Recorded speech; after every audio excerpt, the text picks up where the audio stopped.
Hi, welcome to the Film Pigs on GeekNation, the only web show about the movies that dares to ask hard-hitting questions like, hey, you two guys, why did you go see Jupiter Ascending?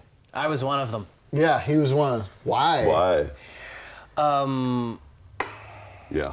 Okay, I am your host this week, Todd Anderson. I'm here with Film Pig Steve Skelton, other Film Pig Steve Falk, and it's time for us to clink popcorn glasses. Popcorn ascending. I have so much less than you guys.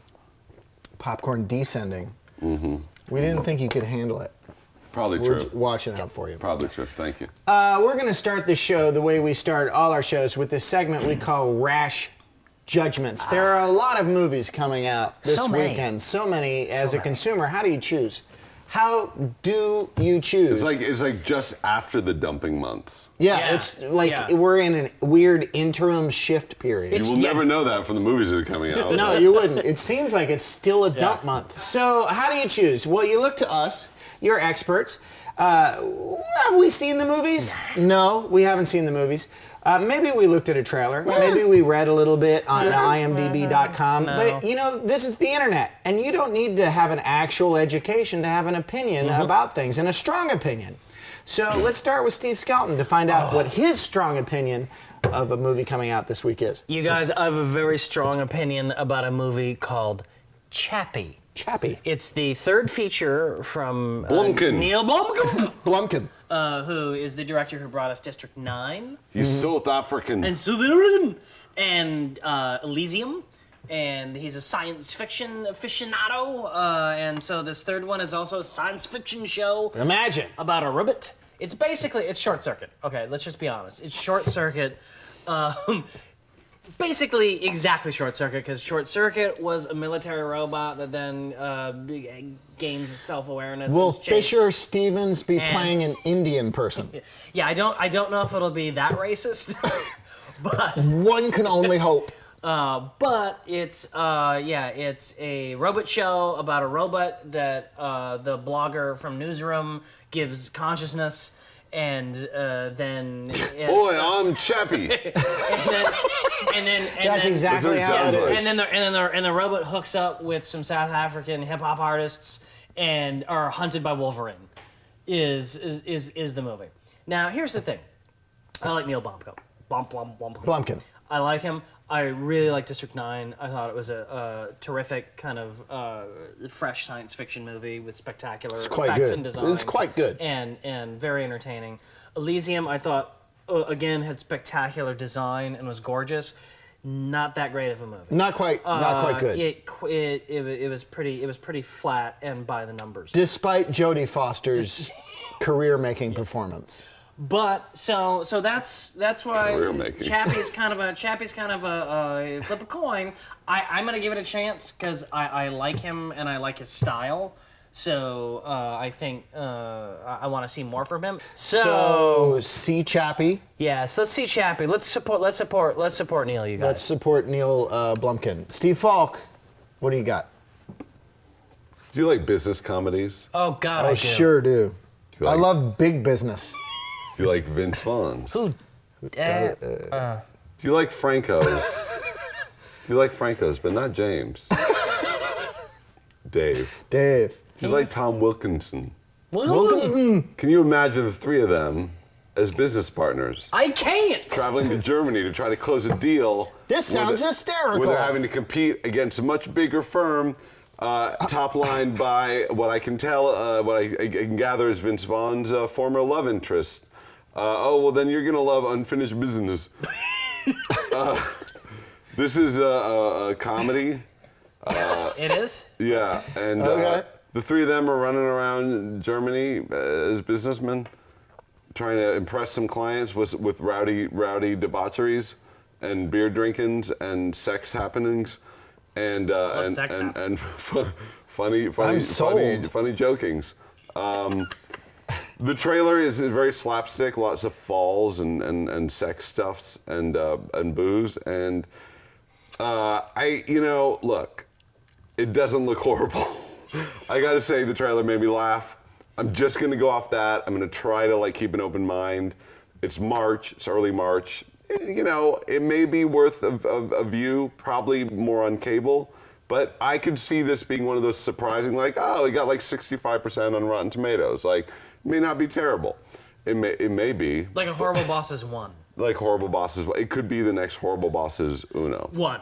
Yeah, unfinished business. And You have a rash. Finally, I have a rash. Yeah. The rare host rash. Mine is. I have a host rash. I have a host rash. You can diagnose that with MD. My host rash is for a movie called Badass 2 Badasses. What? Really? Yeah. There's a movie called Badass, starring Danny Trejo, which was based on a true story about a guy on a bus who stands up against some punks, and then he becomes a vigilante of justice. I hate bus punks. Yeah, bus punks are the worst. They're the worst. And this movie was one of those multi-platform, basically straight-to-video movies, and I believe Badass 2 Badasses is the same situation. Danny Trejo this time is not alone. Oh. He's got a buddy, a partner. Are they on the bus again? I don't know if they're on a bus, but they're old guys who are badasses. Who's his partner? It would be Danny Glover. Okay, I kind of want to see this. Wow, he's way too old for this Yeah. shit. Yeah, he's really way too old for this shit, and he helps Danny Trejo be an even badder ass than he normally is. Remember when Danny Glover had to take a shit and there was a bomb? Do Yeah, I remember that. you remember when Danny Glover had a French fry store in Westwood? Yeah. I also remember when he went fishing. And he You escorted remember an that? elephant. Yeah, pure luck. He had pure luck later. Badass, the first one with Danny Trejo, was, for me, a bit of a disappointment. There wasn't enough badassery in it. But Have they upped the badass quotient? maybe they upped it. One can only hope. And this is the kind of thing you can get video on demand. I demand this on video. Maybe you're alone, lonely in a hotel room. You got nothing to do, and you want to watch old guys kick the Are shit you out of flash other forwarding people. to a week from now when you're alone in a hotel room? Yeah, I'm gonna watch Badass 2 Badasses in a hotel room in Hawaii. As it was meant to be seen. Because that's what you do in Hawaii. Yeah, so that's my rash judgment of Badasses. All right. 2. Yeah. Good. All right, you guys good with that? I'm good. Thank All you. right. That brings us up to our mid segment, and we're going to do a very special mid segment that we have taken a lot of time to prepare. We, of course, are lovers of the movies. Who isn't? And sometimes you go see a movie. You do. And you're really excited to see it.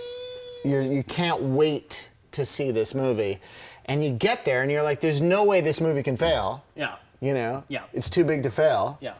And you see it, and it's a piece of shit. It's a movie that sucks. So now you get to watch us telling each other about a movie that we went to see we thought would be awesome and turned out to suck balls. What should we do, Skeleton? Roll it! Okay, we've rolled it. We've rolled. Yeah, it's been As you rolled. saw, we just rolled right into this mid-segment about movies we thought would be great, but turned out to suck balls. So, mine is simple. I went to see a double feature with a couple of buddies of mine. We went to see a double feature of 2 movies. Yes. And the first one was called The Equalizer. And starred that guy with the weird finger. Denzel Washington. That guy. And he's on trains a lot. Yeah. Or he's laying in a hospital bed. Equalizer was a great movie. And I like Equalizer. I assumed this would be the lesser of the 2 because the second movie starred Liam Neeson, who's had this great renaissance. He's had a renaissance, a career reinvention as this 60-something-year-old action guy. Taken, the Taken, Gray, the Gray, It's nonstop. because he has this Fucking- special set of skills. He's 100% awesome. I mean, and I love the guy being grumpy and angry and fighting and fighting wolves, fighting He doesn't give a shit. Eastern He'll Europe. fight He'll fight whatever. fucking people. And I was like, Dudes, wolves, like how whatever. can we lose? We Concepts. cannot lose. And not only Airplanes. is this Liam Neeson, and a lot of his action movies are PG-13, but this one, like The Gray, which personally I think is his best, I like the Gray. in his reinvention period, but this one's R-rated, and I'm like, how can we go wrong? This is a Liam Neeson, and the way it was pitched to me by the marketing department was this is an R-rated version of Taken out of the gate. You don't have to wait for the DVD to come out and get the unrated version. We get it in the theaters. This movie, called A Walk Among the Tombstones, is the furthest fucking thing from an action movie that Liam Neeson has ever done, and I'm including that one where he played a child molester. Including Love Actually. And including Love Actually. It's not exciting, it's not fun, it was boring. And it's supposed to be a thriller, I guess. It's so bad. And Yeah, it's it's not. so It's- riddled with And it's cliches. just like, and the bad guys are just like two guys who look like Tony Goldwyn. Like, who cares? Well, one of the bad guys was actually one of the bad guys from The Equalizer, right? I don't know. Who cares? I So don't they know, must who have shot cares? that before he got equalized. Yeah, I don't know. Who cares? Anyway, Steve Falk, what's your story show about a show that you thought Well, there's a was movie good. that had Nice. massive amounts of hype this year. Like, massive. The concept Jupiter Ascending? somehow blew people's mind. The Seventh Son. Blew their mind. Is this maybe going to be my movie too? This movie was filmed over a long period of time. No, it's not. Okay, yeah. Which somehow, to certain people, was just mind-blowing. That you could just shoot and then, like, wait a couple years and shoot some more. Buy some I more guess they tape. hadn't heard of the Apted Up series, you know, where the documentary. Right. Oh, every- yeah, set yeah, up. right. yeah. You know, that you could do a long-form movie, and this is, of course, is called Boyhood. Now, Richard Linklater has made a couple good movies, a lot of bad movies. Both of them are called Dazed and Confused. But you know, I just heard all this hype. This is a revolutionary movie, starring non-revolutionary sounding cast: Ethan Hawke and Patricia Arquette. And I know everyone loved it. People have said it's going to be one of those movies that stands the test of time. It's going to be up in the canon of movies that didn't win the Oscar, even though it should have, because it didn't, to Birdman. I don't see anything revolutionary about this movie. What you got, you were hampered by a bad actor in the lead kid. He was a bad actor. I'm sorry, he grew up to be a scraggly ass, shaggy looking bad actor. And then you had a movie that I don't know why, because Linklater had 12 years to think about a plot, had no plot, scenes meandered. Linklater is not known for plotting. Scenes meandered to fuck. That's not true, because Dazed and Confused is tight as a motherfucker. But it's like a day in It the life felt, picture. this movie felt as boring as life. It's a slice of I boring don't life. go to movies to see life reflected as it is. Boring and with long periods of time between something actually happening. Linklater's next movie is just going to be a mirror. I don't want to see. No. No. Okay. I think that's fair. Honestly, Yeah, having no. just seen Boyhood, I agree. Skellen, what do you got? Okay, now I have a movie that was also from this last year. I don't like to admit it. I was genuinely excited to see Interstellar. Can I push it? Can I just push him over? No, Be- I know. I saw it. I saw it. Because Oh, you kind of liked it. because It's okay.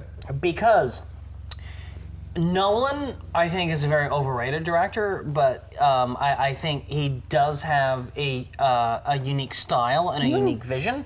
And some of his movies I have quite enjoyed. So I was thinking, oh, he's gonna make a hard science fiction. Sure. Maybe you were incepted. I think I was incepted Because that's not and I hard went saw it in sci-fi. a fucking IMAX. I went to I did too. City No, Walk. not worth seeing Oh in my IMAX. god! Now here's the thing. Interstellar deserved its award for effects. The effects were gorgeous. Great. The story? He does not agree. Like He doesn't never-ending agree. bookcases. No. Well, okay, no, the IKEA bookcase covered in pantyhose, that didn't deserve an Pretty award. stupid. Everything up to that point. But that's also the point where the movie became nonsense, because it was I about... like the robot. I would watch the whole movie about the robots. Yeah, so the main problem in the Interstellar is ultimately it set itself up as, hey, we're doing a hard science fiction, a realistic science fiction movie that then by the time we get to Act 3 is just nonsense. Of like, I'm in love and I'm gonna push a bookcase. It always comes down to family. Yeah, it was... Movies like this always come down to family. Family and love. I don't even wanna get and into it everything anymore. is great. I don't wanna get into it So anymore. he's pissed. He's pissed. I'm pissed. That's the end of the segment. Wow. Well, there you have it. 3 movies we thought would be awesome, but turned out to suck balls. Yeah, just an amazing group of movies. It's heartbreaking. It's heartbreaking sometimes. Sometimes you just don't know. Well, that's the fun thing about, being a movie lover. Yeah. Is sometimes it hurts. That is fun. Sometimes it hurts. This has been a great show. I've had a great time. Yeah, I I mean- love both Steve Skelton and Steve Falk quite a bit. That's sweet. It's very sweet. And I think that love has really carried us through this entire episode. Yeah, you could... Nothing else has. No, it wasn't the content. Preparation. Pacing. Those things are overrated. Yeah. What matters in this world, you guys? Love. Love. I love these guys. Yeah. I'm not going to speak for them, but I like to think they love me back. It's nice to think that. And I'd like to thank them, Steve Skelton, Steve Falk. I've been your host, Todd Anderson. And until next time, the concession stand is closed due to health code violations. We've been in violation for a long time.